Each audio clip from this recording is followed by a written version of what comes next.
Hello, today I'm going to show you how to use multi I2C devices with same addresses.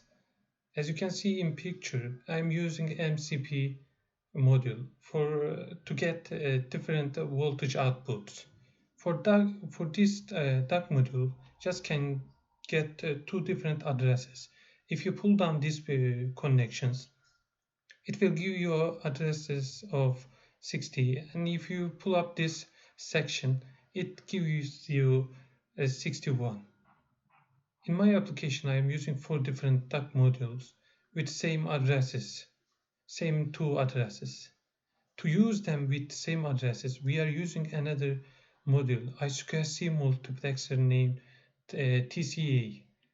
As you can see in picture, we can connect it with up to 8 different devices.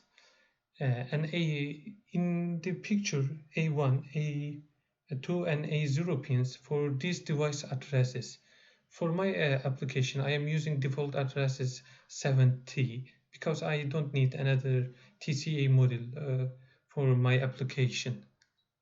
And I show you how to connect this with microcontroller and DAC modules.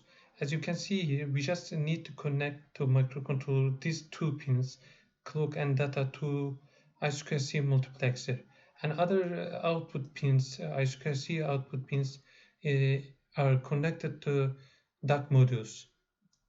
These 4 connectors for my DAC modules actually.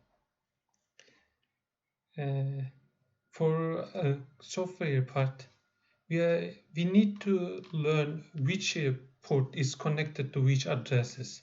For this application, we are using this code to get this information.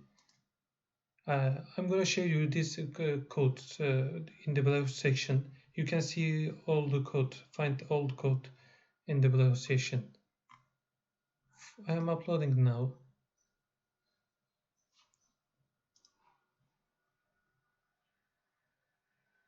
And as you can see here, port 0 is connected 60, port 1 60, port 2 61, and port 7 61.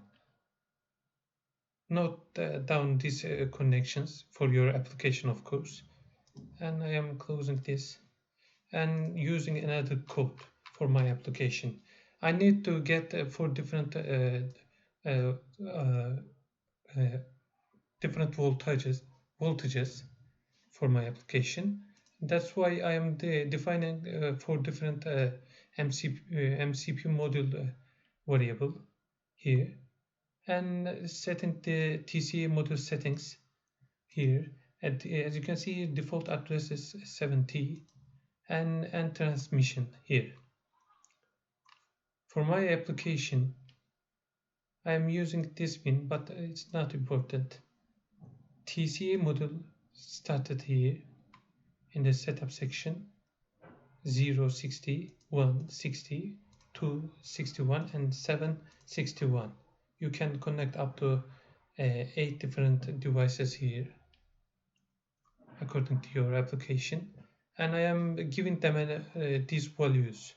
For example, for MCP1, I am giving it to 1.77 volts, and for others another value. Here is the code, all the code you need. I am sharing this code in the below section. See you next time.